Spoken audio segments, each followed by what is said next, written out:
Bom dia, meus queridos alunos, tudo bom? Mais um excelente início de semana para a gente, a semana do dia 13, já estamos aqui na metade do mês de julho. E eu costumo dizer, nós estamos mais próximos do que longe de estar nos vendo, da gente se ver novamente, viver um novo normal, certo? Mas vamos recapitular. Na semana passada, do dia 6, na videoaula, eu mandei para vocês dois vídeos com animação, um vídeo de 16 minutos e outro de 20, com explicações bem detalhadas do capítulo 5, que tem como tema a Primeira Guerra Mundial, certo? Na nossa live do dia 7 e do dia 8, que nós tivemos duas lives semana passada, a gente explicou o capítulo 8 e debatemos nas nossas lives, certo? Na aula de hoje, do dia 13, eu vou estar reforçando o conteúdo com esse vídeo, com explicações, com mais explicações do capítulo 5. Então, não deixem de acompanhar as aulas e vídeos postadas na plataforma da escola, do IEB, além das atividades, porque tudo isso conta como frequência, além de avaliação, ou seja, entrega de atividades e participação na live, tudo é frequência e vale como dia letivo, como vocês já sabem, certo? Então, olha só, meninos, bem no início, o capítulo 5 ele é o primeiro capítulo da unidade 2, que tem como tema guerra, propaganda e política de massas. Olha só aí no início da unidade 2, que mostra a imagem de Adolf Hitler, como vocês podem ver, aí fazendo vários gestos. Vocês com certeza já devem ter ouvido falar de Hitler. Hitler, na história da humanidade ocidental, é considerado um dos maiores ditadores. Mas a grande questão é que você tem que se perguntar, professor, como Hitler e outros ditadores chegaram ao poder? Como eles conseguiram chegar ao poder? Para entender a chegada dos regimes totalitários, que eram regimes que eram contra a democracia, vocês têm que entender o contexto entre guerras, que vai da Primeira Guerra Mundial à Segunda Guerra Mundial. A Primeira Guerra Mundial vai de 1914 a 1918, e a Segunda Guerra Mundial vai de 1939 a 1945. Vocês vão ver que no intervalo de 20 anos praticamente, houveram duas grandes guerras que movimentou o globo, né? Movimentou o mundo. Mas para vocês entenderem o que levou tanto a Primeira como a Segunda Guerra, é importante observar, inicialmente, que se vocês, mais à frente, quando a gente estiver debatendo, quando a gente debater a Segunda Guerra Mundial, eu quero que vocês lembrem que a Segunda Guerra Mundial praticamente é uma continuação da Primeira. Mas para vocês entenderem o que ocasionou tanto a Primeira Guerra quanto a Segunda Guerra Mundial, vocês precisam entender um contexto social e político do continente europeu na época, certo? Então, para entender, daí eu ter colocado aqui, ó, no título, a competição imperialista e a Primeira Guerra Mundial. Então, se liga e preste atenção o que foi essa competição imperialista e qual a relação dela com a Primeira Guerra Mundial. Beleza? E porque na unidade 2 ele é o primeiro capítulo, nós vamos ver aqui que bem no início ele mostra que esses regimes totalitários conseguiram chegar ao poder, principalmente com a utilização de políticas de massas, de propaganda, e principalmente com discursos fáceis, porque na época a população, nós vamos ver, como praticamente o mundo estava em crise após a Primeira Guerra e durante a Segunda Guerra Mundial, o que vai acontecer? Pessoas demagogas como Hitler, Mussolini e outros ditadores, com discursos fáceis, vão chegar ao poder, inclusive, infelizmente, apoiada por alguns setores da população à época. Mas calma que a gente vai ver, beleza? Na época, o principal meio de comunicação era o rádio, e se utilizava muito o rádio na época para difusão dessas ideias, a difusão dessas ideias entre os populares. Mas a gente vai ver mais adiante, olha só. Então, a primeira aqui para a gente iniciar, para a gente acompanhar, olha só. O que foi o contexto antes da Primeira Guerra Mundial, chamado também de Belle Époque, em francês. É o período compreendido entre 1870 a 1914. Foi um período de consolidação econômica da classe burguesa, ou seja, onde nos países da Europa, principalmente Inglaterra, Alemanha, França, se consolidou as atividades econômicas e isso fez com que esses países se tornassem economicamente poderosos e dessa forma pudessem impor seus interesses às outras nações, certo? Houve um grande desenvolvimento social e econômico, certo? Um grande desenvolvimento social e econômico. Houve um importante, ó, a Liazinha aqui no fundo, ó, vocês estão ouvindo? Quer entrar, mas estou aqui gravando aula. Houve um grande avanço tecnológico e científico, certo? Nesse período que nós vamos ver aqui com o desenvolvimento da medicina, das artes, entre outros que nós vamos acompanhar, beleza? Então, esse período que compreende antes da Primeira Guerra Mundial é chamado de Belle Époque, certo? Olha só, tá aí as imagens, como vocês podem ver na época, como essa era denominada. Então, acompanhe aí a partir da página 100, tá bom? Acompanhe aí a partir da página 100. Olha só. Então, pessoal, uma das coisas, pessoal, que vai dizer, que vai praticamente dar já um primeiro sinal de que há problemas sérios dentro do continente europeu, ou seja, vai ser o período da paz armada. O que foi o período da paz armada? Ele vai de 1870 a 1914, e vocês vão ver aqui que no livro ele explica bem detalhado, pessoal, o que acontece? a maioria das nações europeias na época começam a se lançar de maneira desenfreada a um investimento em armas. Então, eles começam a investir em armas. Raciocinem comigo. Essas nações começam a investir em armas por causa de quê? Elas começam a investir por quê? Porque elas já previam que um conflito era quase inevitável, porque já havia tensões, principalmente, olha, exemplo, Inglaterra e Alemanha, entre Itália e Inglaterra, certo? Então havia já tensões. Então, se precavendo a isso, essas nações, nesse período, começam a investir maciçamente em armas, né? Tanto que a Primeira Guerra Mundial vai ser a primeira guerra com grande uso de armamentos tecnológicos. Logicamente que comparando as armas utilizadas na Primeira Guerra com as armas de hoje, são verdadeiras, como é que eu posso dizer, verdadeiras geringonças, certo? Mas na época foi a primeira grande guerra que se utilizou tanques de guerra e entre outros que a gente vai ver mais à frente, certo? Então esse período da paz armada, por quê? Porque não havia uma declaração de conflito entre as nações na Europa, mas havia um investimento fortíssimo em armamentos que já deixava bem claro que havia uma tensão no ar. Outra coisa foi a afirmação da ordem capitalista. Como assim, pessoal? Nesse período que nós vamos ver aqui, os países da Europa, principalmente Itália, Inglaterra, Alemanha, França, tinham muitas colônias na África e na Ásia. E o que acontece? Como eles tinham muitas colônias na África e na Ásia, era necessário um investimento maciço para essa consolidação da ordem capitalista, principalmente por parte dos governos, certo? Então, como houve um aumento da produção industrial muito grande naquele período, era necessário uma exploração e uma conquista de territórios maiores na África. Então, esses países europeus começaram a investir na exploração de povos ali na África, principalmente de dominação não só econômica, como cultural. Mas isso uma hora ia levar um choque. Por quê? Como já estava levando. Como a Alemanha entrou tardiamente nessa competição imperialista, porque a Alemanha se unificou como nação somente no final do século XIX, ela, como entrou tardiamente, começou a querer territórios na África. E esses territórios já tinham donos, vamos usar esse termo assim, donos, como a Inglaterra, como França e entre outras nações. E isso começou a levar choque entre os países, porque a Inglaterra, França, Holanda, Bélgica não queriam abrir mão do seu direito de exploração para ceder para interesses da Alemanha, da Itália. Então, essa disputa por territórios na África e na Ásia entre os países europeus começou a levar um choque político entre eles, tanto choque político quanto econômico. E aí começaram, sabe aquela história de menino velho? Começaram a ficar se olhando aqui, ó.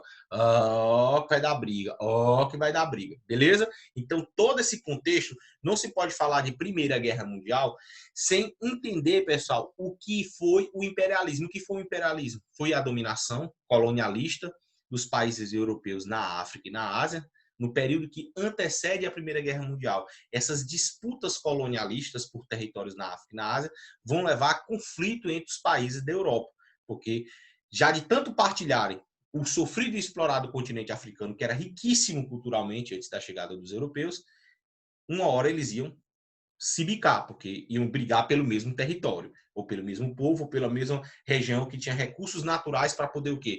Para a sua produção industrial. Então, resumindo, esses países europeus começaram a entrar em conflito no continente africano porque precisavam de matérias-primas que tinham na África para a sua produção industrial. Então, esse choque entre os países vão começar a levar as disputas políticas e econômicas entre essas nações europeias, certo? Olha só. Então, já prevendo um conflito, começam a surgir verdadeiros pactos de proteção e defesa mútua. Uma deles, principalmente, foi a Tríplice Aliança, vou dizer os dois principais para vocês. A Tríplice Aliança, que de um lado colocava a Alemanha, o Império Austro-Húngaro e a Itália, eles se uniram, e do outro a Tríplice Entente, que colocava do outro lado Inglaterra, França e Rússia. É como mais ou menos assim, digamos que eu já prevendo um ataque do Pedro, um ataque do Cauê, resolvo fazer uma aliança com a Amanda e com o Matheus. Então, eu resolvo fazer essa aliança com a finalidade de me proteger, porque caso eles me ataquem, os outros dois que são meus aliados vão me ajudar juntos a se defender e contra-atacar. E assim sucessivamente no outro lado. Então, vejam que o cenário antes da Primeira Guerra Mundial praticamente era um cenário de convite ao conflito, do convite à guerra, certo? Então, não esqueça esses dois principais pactos. A Tríplice Aliança, que era formada por Alemanha, Áustria-Hungria e Itália, e a Tríplice Entente. Beleza?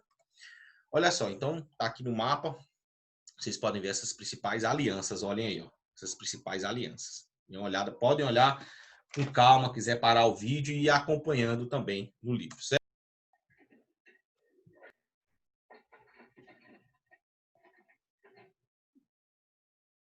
Então, olha só. É porque deu uma caidinha aqui, meninos. Caiu aqui o sistema. Deixa eu voltar aqui com vocês, tá bom? Só aqui voltar aqui rapidamente. Deu uma caidinha aqui, ó, onde a gente parou. Beleza, porque deu uma caidinha. Então, continuando aqui. Olha só. Então, quais são as principais causas da Primeira Guerra Mundial? Preste atenção. Primeiro, foi a competição imperialista, como eu já acabei de falar, rivalidades imperialistas e o nacionalismo exacerbado dessas nações, certo? Então, essas foram as principais. Circula e deixa aí bem observado, tá bom? Olha só.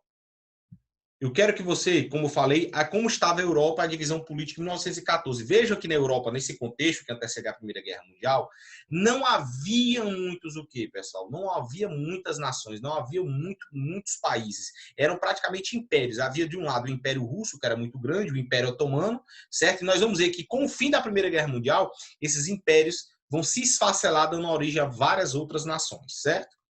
Olha só, então tá aí, mostrando aí. Veja que, na verdade, a Europa era um barril de pólvora, cheia de interesses. Eu coloquei essa imagem para vocês podem ver com calma, porque mostra bem como estava a Europa se armando para o conflito antes da Primeira Guerra Mundial, certo? Então, vamos lá. Outra consequência, pessoal, na Europa, nós falamos aqui das disputas entre Inglaterra e Alemanha, entre outros. Mas na Europa, como é que a gente pode observar? Primeiro, pessoal, o expansionismo austro-húngaro. Ou seja, pessoal, o Império Austro-Húngaro era rival do Império Russo e ele dominava a região dos Balcãs ali no leste europeu, certo? Ali na região do leste europeu. E o que acontece? Para tentar, acompanha comigo, você pode ver aqui, sérvios, acompanha aí, a luta dos sérvios, acompanha até, eu quero que vocês observem, eu vou deixar aqui. A luta dos sérvios, página 102, aqui, na 102. A luta dos sérvios pela Grande Sérvia, certo? A Sérvia, acompanhando, era uma nação eslava independente que lutava para libertar os territórios ocupados pelo Império Austro-Húngaro, certo? Ocorre que parte dos eslavos estava sob o domínio do Império Austro-Húngaro e o outro sob o controle do Império Turco. Para enfrentar austríacos e turcos, a Sérvia buscou ajuda com quem? Com a Rússia, porque a Rússia tinha interesse em dominar aquela região do leste europeu, certo? Que na época defendia o pan-eslavismo e ambicionava expandir suas fronteiras, certo? Então vejam aqui, aí eu quero que vocês prestem bastante atenção. Então vejam aqui, pessoal, que o que vai levar aqui nesse principal contexto essa questão? A Rússia tinha interesse no leste europeu, enquanto o Império Austro-Húngaro tinha interesse também ali no leste europeu. Eles começam a entrar em conflito, só que eles não entram em conflito diretamente. Eles utilizam os povos que eles dominam para poder o quê? Tipo, mandar recados e atentados, certo? Então, pessoal, o que acontece? O grande estopim da guerra foi o assassinato do herdeiro, a Aliazinha chorando aqui no fundo, a Aliazinha chorando no fundo, foi o assassinato, pessoal, o assassinato do imperador Francisco Ferdinando. O imperador do Francisco, a morte do assassinato pelo jovem Grácio Príncipe, que o matou. Pronto. Quando ele o matou naquele contexto, aí sim inicia-se a Primeira Guerra oficialmente, a Primeira Guerra Mundial, porque a morte dele, o que foi atentada no dia 28, acompanhei no livro, dia 28 de junho de 1914. O estudante, na página 103, o estudante Grávio Príncipe matou a tiros de revólver o arqueduto Francisco Ferdinando, herdeiro do Império Austro-Húngaro. Aí entendam, como ele foi assassinado no território sérvio, o Império Austro-Húngaro disse que os culpados eram sérvios pela morte do seu imperador. Só o que acontece? Os sérvios eram aliados de quem? Da Rússia. E como eles eram aliados da Rússia, o que a Rússia disse? Se vocês atacarem os sérvios, nós vamos defendê-los. E foi isso que aconteceu. Quando o Império Austro-Húngaro declara guerra à Sérvia, a Rússia entra do lado dos sérvios e o Império Austro-Húngaro, junto com a Alemanha e a Itália, lá, que já estavam naquele bloco, entram também. E aí inicia-se aquela ativação das alianças que eu falei para vocês que eram feitas. Então, mexeu com um, mexeu com outro. E aí os países europeus automaticamente entram na guerra, entram no conflito. Beleza? Tá bom? Então, a Primeira Guerra Mundial, quero botar aqui para vocês novamente, vocês acompanhem bem aqui. Eu quero colocar aqui, compartilhar uma coisa com vocês. Acompanhem aqui, por favor. A Primeira Guerra Mundial, deixa eu passar aqui para vocês, como a imagem que mostra aqui o assassinato do herdeiro do Império Austro-Húngaro, Sarajevo. que mostra a imagem, pessoal. Mas o que eu quero que vocês entendam desse conflito? Primeiro, a Primeira Guerra utilizou novos recursos bélicos, foi uma guerra de movimento, teve guerra de trincheiras, entrada da Itália na Tríplice Entente em 1915 e saída da Rússia em 1917. A Itália entrou no conflito em 1915 com a finalidade de expandir os seus interesses. E a Rússia saiu em 1917 porque, como ela estava tendo uma grande revolução no seu território, que nós vamos estudar, que é a Revolução Russa, no capítulo 6, ela já estava praticamente esgotada. Então, pediu para sair do conflito, certo? Os Estados Unidos entraram em 1917 e, quando entraram, pessoal, praticamente entraram para decidir a guerra. É tanto que, depois da Primeira Guerra Mundial, a principal potência do mundo, que antes era a Inglaterra, passa a ser quem? Os Estados Unidos. E o que ocorreu em 1918? A rendição do povo alemão. A rendição, a Liazinha mandando um recado para vocês. A Liazinha mandando um recado para vocês. A rendição alemã em 1918 que ocorreu a rendição da Alemanha. Beleza? Acompanha a Liazinha aqui, tá gostando do conteúdo. Beleza? Olha só, foi na Primeira Guerra Mundial que se utilizou novos recursos bélicos, como a gente pode ver aqui. Mas tem uma característica que eu quero que vocês observem bem, pessoal. Como eu falei aqui, utilização de tanques. Foi na Primeira Guerra Mundial que primeiro se utilizou aviões, como eu botei na última videoaula, certo? Mas tem um detalhe que eu quero que vocês observem bem aqui, pessoal. Guerra de trincheiras. Olhem como era suja as trincheiras. Muitos soldados morriam nas trincheiras por causa das condições de higiene que eram péssimas. Péssimas, como vocês podem ver aí. Olha aí. Professor, e os Estados Unidos entrou de que lado? Os Estados Unidos entrou do lado da Tríplice Entente. Inglaterra, e da França e da Rússia. Ela entrou do lado deles, porque era do lado que atendia aos seus interesses econômicos. E quando os Estados Unidos entraram na Primeira Guerra Mundial, eles praticamente resolveram um conflito. Tinham grandes armamentos, grande poderio bélico, e é tanto que depois da Primeira Guerra Mundial, quem passa a ser a maior potência do mundo, os Estados Unidos, ainda hoje, são a maior potência econômica e política, não é verdade? A saída da Rússia, como eu falei para vocês, ocorreu principalmente por causa da Revolução Russa, em 1917, que fez com que os russos saíssem e abandonassem a guerra, certo?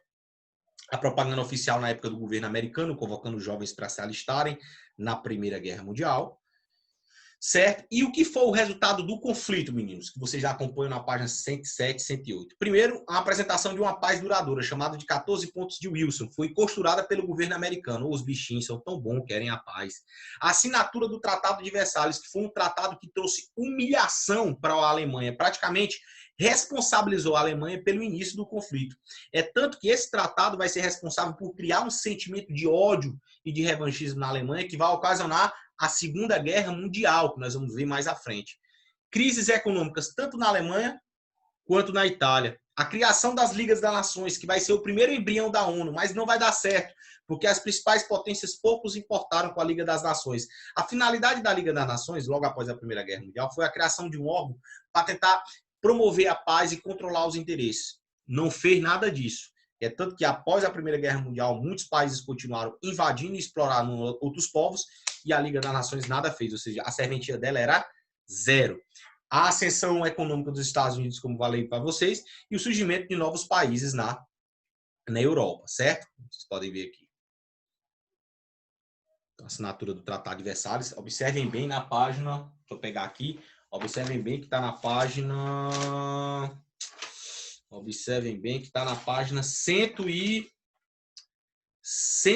e 110. Observem bem aí, certo? Então vejam que com o fim da Primeira Guerra Mundial, praticamente é o fim dos grandes impérios. E surgem várias nações pequenas na Europa. Várias nações pequenas. Podem olhar comparando esse mapa com o mapa que eu mostrei no início do capítulo. Certo?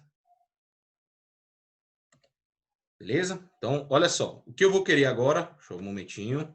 O que eu vou querer aqui de vocês, pessoal. Que vocês prestem bem atenção. Assistam essa aula com calma. As videoaulas que eu passei. Certo?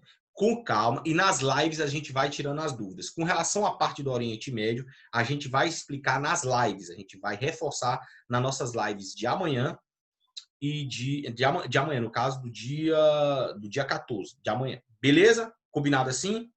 Então, hoje eu vou passar para vocês uma atividade complementar desse conteúdo. Fechou? Que vai em PDF na plataforma. Um abraço, meninos, e obrigado pela atenção.